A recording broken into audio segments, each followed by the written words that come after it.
मां त तव्हांखे पहिरीं चवां पई त सुनी जी शादी मुराद सां थिए के मुराद सां जी शादी कया न त अॼु हिन हाल में न हुजे हा। छा थी चई पुफी? छा थियो आहे सोणीअ खे? छा वरी छा थियो हुनखे?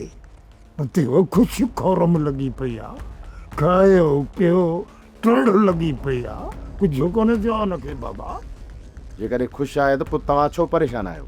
शेर लाइ केरु थो चए त असां परेशान आहियूं? हा पुफी असां धारिया कोन आहियूं, असां तव्हांजा पंहिंजा आहियूं।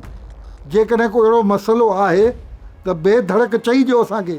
पुट ॻाल्हि इहा आहे त हाँ हिननि सां बकवास करण जी का बि ज़रूरत निश्ता। इहा ॻाल्हि हाणे लिकंदी कान, पोइ असां छो लिकायूं? पुफी ॻाल्हि कयो, थी सघे थो त असां तव्हांजी का मदद कयूं। तव्हां हाणे का बि मदद नथा करे सघो। हाणे जेके सुणी जा नसीब नसीब त तव्हां हुनजा भला लिखिया आहिनि, तव्हां पंहिंजे पर में भली जॻह ते ॾिनी आहे, पोइ हाणे छाजे लाइ था रहो? नौकिरियाण खां वधीक हुनजो ते असरु आहे। रावल खान रुंडे खां पंहिंजो बदिलो थो वठे। जेकॾहिं प्लान ते वठे थो न त पोइ हिन निभागे खे सिधी सही बंदूक सीने में हणे न। सुणीअ कहिड़ो ॾोह कयो?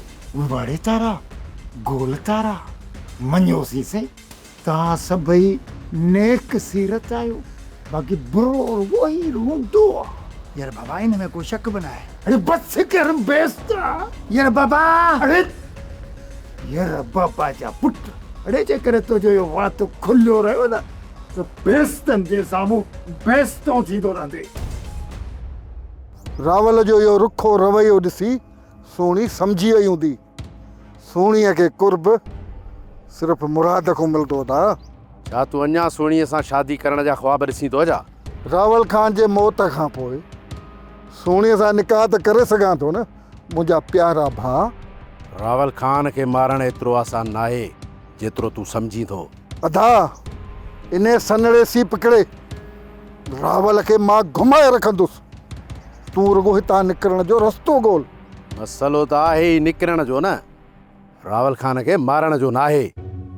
जेकर न पकड़िजी पियासीं ॿई गॾु मारिया वेंदासीं।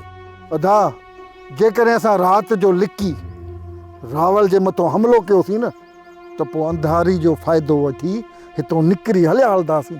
राति जो रावल खान जी ओताक जे ॿाहिरां हलंदासीं। जेकॾहिं न मिलियो वज त देरी न कंदासीं। उन खां पोइ त अकबर खान असांजो साथ ॾींदो या रहंदो हथु कढी ईंदो। अकबर खान साथ ॾियण जो वाइदो कयो आहे। मूंखे पूरी पक आहे त हू वाइदे खिलाफ़ी कॾहिं बि न कंदो। अदा कुझु बि थी पए असांखे इहो कमु अॼु राति कहिड़े बि हाल में करणो ई करणो पवंदो। सोप सीरियल पंजाबेरी तमाम एपिसोड्स ॾिसण लाइ विज़िट करियो असांजो official YouTube channel Sindh TV HD drama.